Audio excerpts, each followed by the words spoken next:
In this episode, I will be chopping back an olive tree and Jane will be grooming her bush.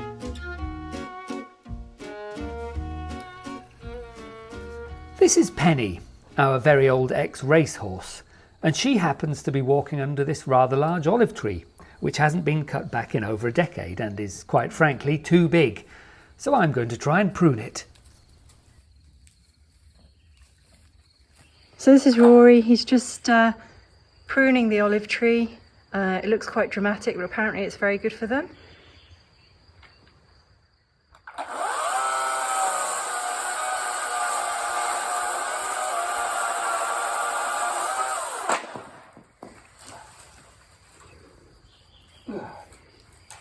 It's got really quite tall, a little bit out of hand, and it's growing quite close to the barn.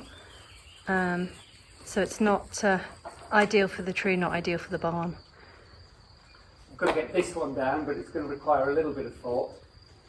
So we might have to tie a rope to it and give it a pull in the right direction when it's ready to fall, because if it goes in the wrong direction, it's going to be a costly repair of the roof, which I'd rather not have to do. And this one that I'm holding also has to come out because that's growing in right up the middle of the tree. So it needs to be out of the way. But I'll have to get the ladder higher and do it bit by bit.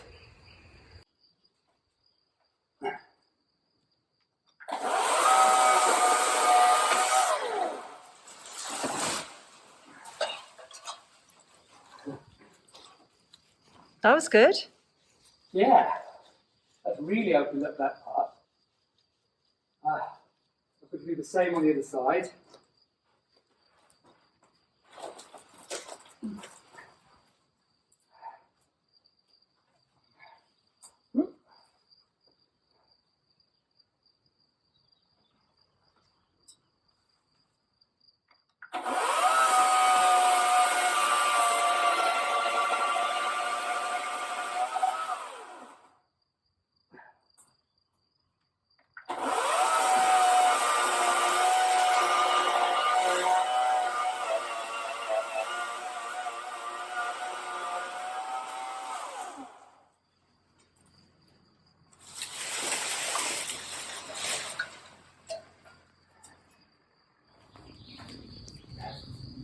Well, I think that's enough for today. We seem to have chopped down way more tree than I thought there was up there, and we're still probably only halfway. I want to bring all of it down to, I don't know, 4 to 5 meters high at the most. So that most of the foliage is coming out. I'm trying to leave a few bits so the tree isn't in too much of a shock. But yeah, it's heading in the right direction. I think I'm pleased with the work so far. There's just a lot of tidying up to do. And that's where I come in. Bunty and I, we're going to drag these all these branches away. Rory's done a little bit of logging, but most of it's going to go to the bonfire and get disposed of when we have an autumn bonfire. So I better get dragging.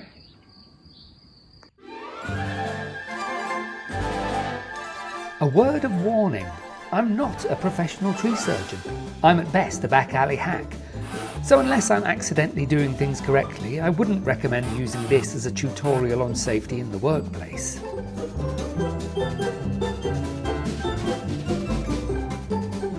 I was being careful about chopping off too much, as I didn't know whether a severe pruning would kill the tree and in turn bring down the wrath of Jane upon me.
Well, as you can see, there's still a really big bit of the olive tree left. It looks pretty ugly at the minute, but I've chopped it down. I think the idea of the olive trees, as I understand it, is that your tree's meant to sort of look like a hand going up like that. And so I had one big branch going right up the middle of them, so I've chopped that out completely. I'm left now with 3. And I want to leave some foliage on there to ensure that I don't accidentally kill it. But that tall one is just too close to the roof of the barn. There's quite a lot of heavy looking branches that are leaning on top of it. So I don't touch it. It's too high, it's too risky, even for me. So I have a scaffolding tower that we have ordered, which, thank you, Penny, that I've ordered, that should be arriving any day soon. I think it's a little bit overdue.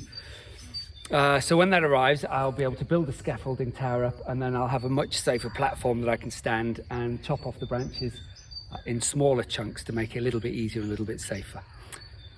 So that's where we are. Well, this angle sort of shows you what I'm trying to achieve. So I've got the 3 main branches going up like that. So that's, I think the idea is that you want a lot of light and air being able to get into the center of the tree. So there's plenty of that at the minute because there's not a lot of foliage left. But I've got some foliage lower down there and then some up there. I don't know an awful lot about olive trees, other than this is supposedly the right time of year to be pruning them back. And I would like it lower than what it is, but I'm not willing to chop it any lower until I know that the foliage, the leaves are going to start growing again. But once it does, I'm led to believe that it will look absolutely lovely. It'll have a big full canopy of leaves and look wonderful. And maybe next year, if we're lucky, if it's hot enough and if we know what to do, then we might get a crop of olives. Who knows? But the tree should be happier. I'm also told that an olive tree does like a prune. It makes it healthier. So pruning I certainly have. And there's Bunty coming back to search for more horse truffles. Horrible dog. Bunty.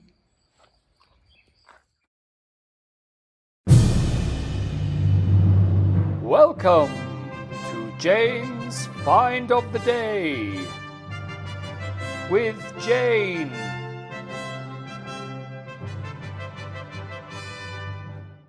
Welcome to this week's Find of the Day. This is the object, and the first question is, what is it? It's called an aquamanil, I think that's how you pronounce it, and it dates from the 13th century, or at least the original one dates from the 13th century, and the original one, I believe, was made in Scarborough, which is a little bit surprising, but it was a centre of trade, an important centre of trade in the medieval period. So aquamanil means you fill it with water and someone will pour it out so you can wash your hands before you have your food. It's in the shape of a ram. That wasn't my first thought when I looked at it. I thought it looked a bit like a pig. I really was not sure what the animal was, but it is a ram, and of course it's covered in scales, as you'd expect. We interrupt your programme to bring you this breaking news. A woman has been seen wearing socks with sandals. One eyewitness said, and I don't think she'd washed or even brushed her hair for days. Another eyewitness said she looked like she had been dragged through a hedge backwards. The lady herself commented later, "If I looked a bit haggard, I'm sure it was a trick of the light." Judge for yourselves. Some of you may find the following footage and footwear disturbing.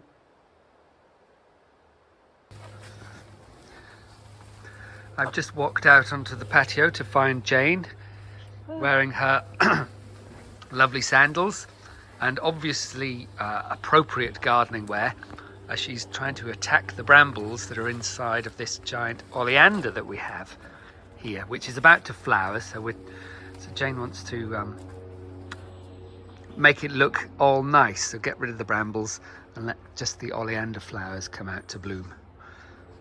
How are you getting on? Yes, okay. Having the gloves has made a big difference. And I've got a couple of bits out. I think quite a lot of the stems, thick stems, are on the other side. So I'm just going to go around the other side and do some more cutting, and then I hope I can pull this out. Good luck. I'd help, but I'm wearing my slippers.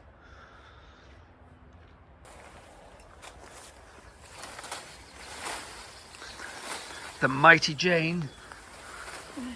It looks like you're going to pull the whole bush down. Yeah, so that'll be attached in more than one place. It's really tough. Yeah. I'm not sure this jumper's helping. I'm not sure it's the right jumper for the job. It's not, is it? Right, I think I'm going to have to chop some of this because it's not coming away. I'm going to leave Jane to it and make coffee. Tea is made and I'm taking it back outside. Oh, can I get outside without spilling my coffee and Jane's tea? They're both in one hand and both mugs are angled slightly opposite, so they're both threatening to tip but in different directions. Dun, dun, dun, dun, dun, dun, dun, dun, dun, dun, dun, dun. Success. Jane, your tea's ready. It's quite nice sitting here in the shade watching somebody else do the work. There is no implied for once there. Jane does loads of work as well, of course. But it's nice to not be doing work sometimes. It's definitely looking better already. Yeah. They're definitely defeatable because although some of them got pretty chunky stones, there are only so many. And you can find them fairly easily. And you get to them and you can cut them.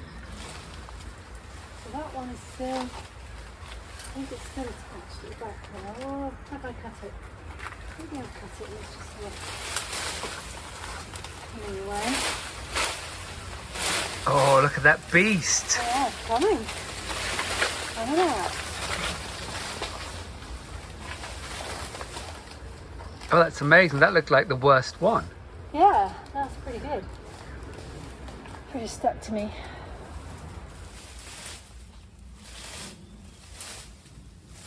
Wowzers. Jane has done amazingly. There's so much bramble here, and then there's another pile of it over there, just as big, and a smaller pile here, and then round there there's a fourth pile. And the oleander itself is looking so much clearer. There's just a few bits here and there still to go, but it's almost completely clear. How are you feeling, Jane? Yeah, no, it's good. I don't know how long that took, only about half an hour, I think. And it's gone from being something where the brambles were starting to grow out into our faces to being pretty clear brambles. I mean, they've mostly been, well, they've all been cut really. A few have come out by the roots, but they've nearly all just been cut, so they will sprout back. But you have to get them all out first before we can really go in and tackle the roots. And yeah, I'm really pleased. So we've got 5 oleanders, and this was the worst in terms of bramble. And so if we can do this one quite quickly, then it means we can get all the weeds out quite quickly. And yeah, they're just about to flower. These are going to be quite a pretty reddy pink colour. This one's probably one of the most far on. It's going to be a really nice reddy pink colour there. And we will prune these. I mean, that one's gigantic, that's the biggest. So we'll get them back into a sort of ball shape, about half the size. And then they'll five the same. But it provides a really nice secluded backdrop to where we have our patio table and chairs. It's like the intimate back garden area. So they are really lovely. And yeah, we're just starting to get everything under control. So it's great. Tell me about what you've done to yourself. Well, I didn't wear any gauntlets. I'm not quite sure where our gauntlets are. At least I had gloves on. I started trying to do it without gloves, which was hopeless. But yeah, no, I do tend to just throw myself in and have a good old bash, and I don't notice that I've got cuts and things until afterwards usually. You're a mad loon, that's what you are. I'm a mad loon. But it was worth it, I don't care. I won. The brambles were defeated. Wait till you get in the bath later, then it'll start to sting. Might sting a bit later. Yeah, actually, but you know, it's really not too bad. Some of it's rash, I think, as well. A little bit rashy, so that will go down. So yeah, it's fine. A few days ago, we were walking past this mountainous bush of brambles when something caught my eye, and I thought I'd seen something that looked like a magnolia leaf. And as we got closer, I saw what seems to be evidence of a magnolia fruit. Very exciting. I've always wanted a magnolia, and it looks like we might just have one. The question is, can we unearth it from its bramble prison? It's another success. Rory's gone in with the strimmer and the hedge trimmer. We've both had a good old pull on all the brambles that came away. And it's amazing. It's actually quite a good structure that we've unearthed. And judging from the fact there are a few magnolia fruit left, it must have managed a few flowers this year, which is pretty incredible given how buried it was. So next year, look forward to seeing what the flowers are like.